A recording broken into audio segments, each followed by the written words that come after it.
날마다 솟는 선물과 함께하는 오늘의 큐티 시간입니다. 4월 7일 목요일 오늘의 말씀은 시편 127편 1절로 5절까지 말씀입니다.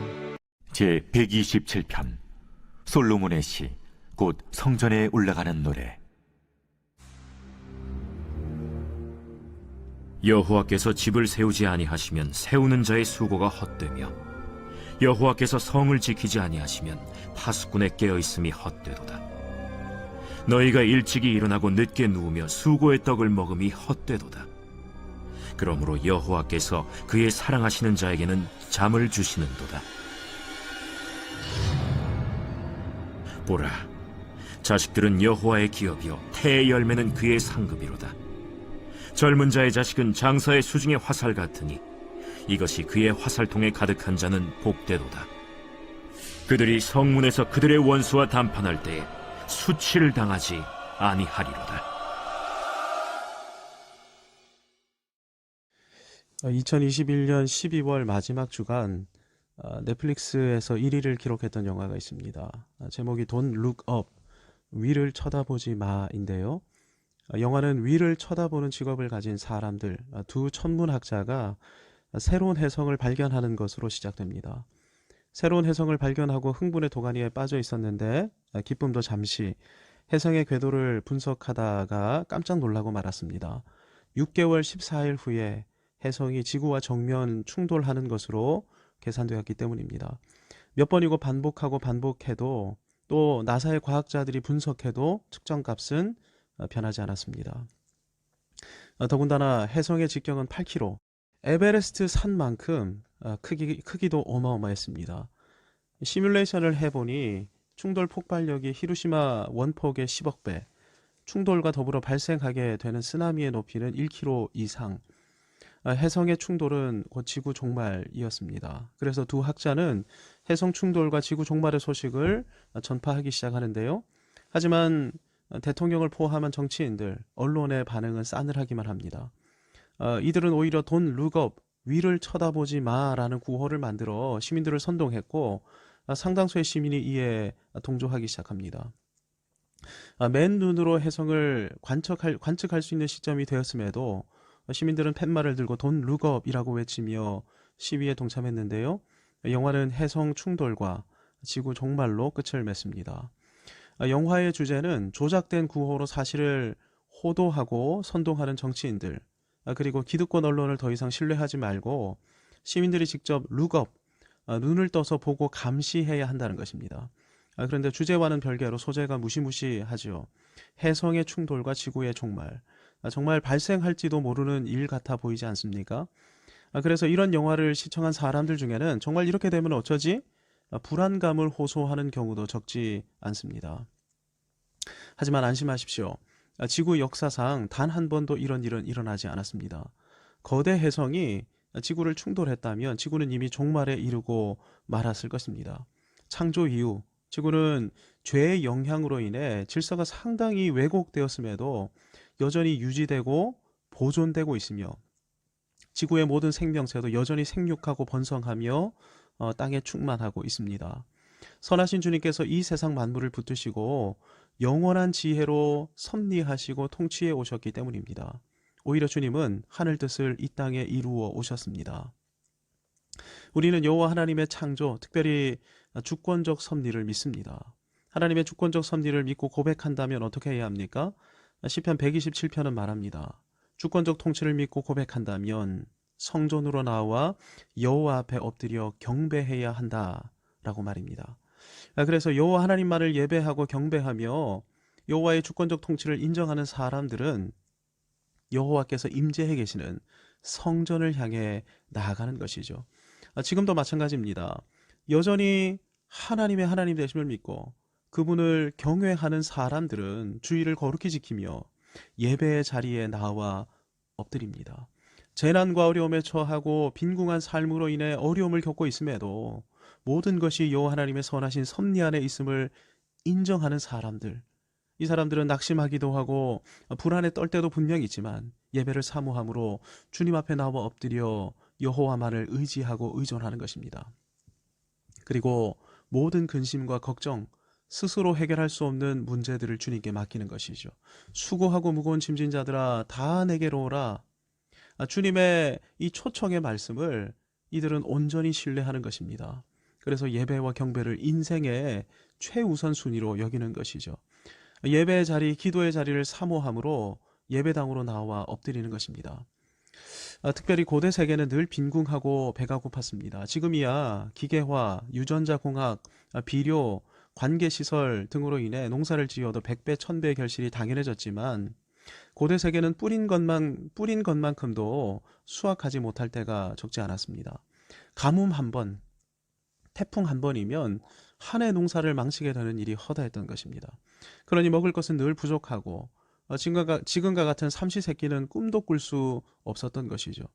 그런데 이런 세상이었음에도 이스라엘은 안식일을 기억하여 거룩히 지킴으로 아무런 노동도 하지 않고 이날은 온전히 여호와 예배하기와 성도의 교제에만 시간을 할애했습니다.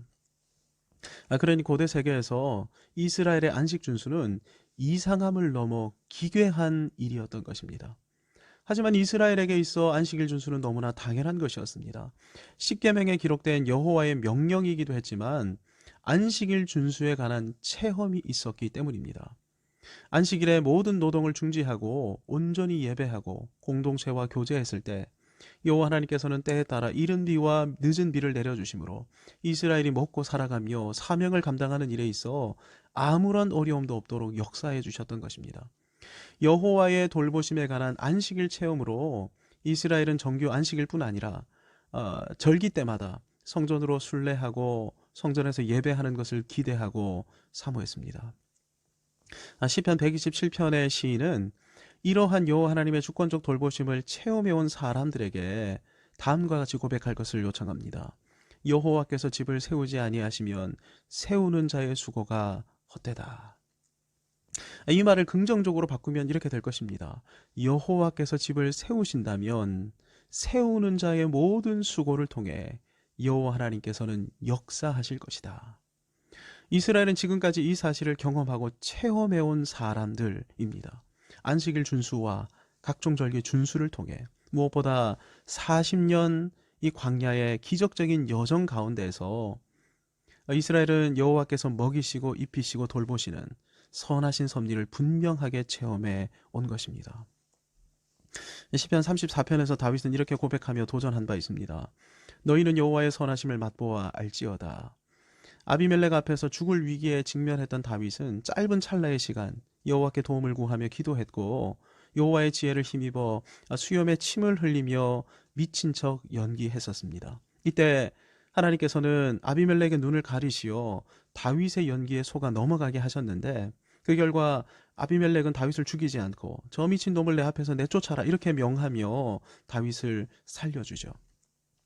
아비멜렉의 신하들이 다윗이 죽인 자는 만만이로다 이렇게 칭송받았던 위험한 저 다윗을 죽여야 됩니다. 이렇게 요청했음에도 말입니다. 하나님의 섭리 가운데 목숨을 건진 직후 다윗은 이렇게 고백하며 도전했습니다. 나는 여호와의 선하심을 맛보아 경험함으로 구원받았다. 이스라엘아 너희도 여호와의 선하신 손길을 맛보고 체험함으로 하나님의 구원을 알아야 한다. 시편 34편을 다시 노래하고 찬양했을 때 다윗의 마음이 어떠했겠습니까? 아비멜렉의 손에서 구원받던 그날로 다시 돌아가 여호와 하나님의 세밀하신 구원의 섭리를 또다시 체험하고 누리고 맛보았을 것입니다. 그래서 감격하고 감사했을 것입니다. 시편 127편으로 노래하며 성전으로 나아가던 이스라엘 역시 그러했을 것입니다.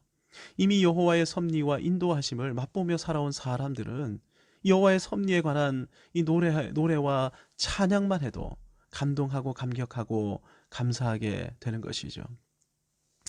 시편 127편의 표제가 솔로몬의 시, 성전에 올라가는 노래입니다. 이 시의 저자가 솔로몬인 것인데 그래서 이 짧은 시편 안에 전도서 전체가 녹아 있습니다. 알고 계신 대로 전도서의 주제는 헛되고 헛되며 헛되고 헛되니 모든 것이 헛되도다이지요. 그래서 127편 1절과 2절의 두 구절에서만 헛되며 헛되도다 헛되도다 헛되다라는 말이 3번이나 반복됩니다. 3번 헛되다라는 것은 완전히 헛되다를 의미하죠. 어떤 것이 완전히 헛됩니까? 전도서를 보면 여호와를 경외하지 않는 모든 삶이 헛됩니다. 여호와를 떠난 지혜, 여호와를 떠난 즐거움과 재물과 부요, 존귀, 이 모든 것이 헛될 뿐이죠. 그래서 전도서를 읽으면 인생이 얼마나 허망한지를 깨닫게 됩니다. 하지만 헛된 것들 가운데서도 헛되지 않는 것이 있습니다. 전도서 12장에서 솔로몬은 이렇게 말합니다. 너의 청년의 때에 너의 창조주를 기억하라. 일의 결국을 다 들었으니 하나님을 경외하고 그의 명령들을 지킬지어다. 이것이 모든 사람의 본분이니라. 헛된 세상을 살아가고 있지만 창조주이시며 섭리자이신 하나님을 기억하고 그분의 명령을 준행하는 일만은 헛되지 않다는 것입니다. 그래서 모든 것은 사라지지만 잠언 19장 21절의 말씀대로 사람의 마음에는 많은 계획이 있어도 오직 여호와의 뜻만이 완전히 서리라. 거룩하신 여호와 하나님의 뜻만은 반드시 이루어지고 또 영원히 서게 되는 것입니다. 솔로몬은 이 사실을 기억하면서 127편으로 찬양하며 성전으로 나올 것을 요청하고 있는 것입니다. 따라서 여호와의 주권과 섭리를 인정한다면 집을 세우기 위해 수고할 줄도 알아야 하고 성을 지키기 위해 깨어 있을 줄도 알아야 합니다. 아침에 일찍 일어나 저녁에 누우며 수고의 떡을 먹을 줄도 알아야 하죠. 그러면서 주권자이신 여호와 하나님께 이 모든 수고에 대한 결과를 맡길 줄 알아야 하는 것이죠. 선하신 섭리자이신 여호와 하나님, 모든 수고가 헛되지 않게 하시고 이 모든 수고 가운데 하나님의 뜻이 이루어지게 해 주옵소서. 이 수고를 통해 하나님 역사해 주옵소서.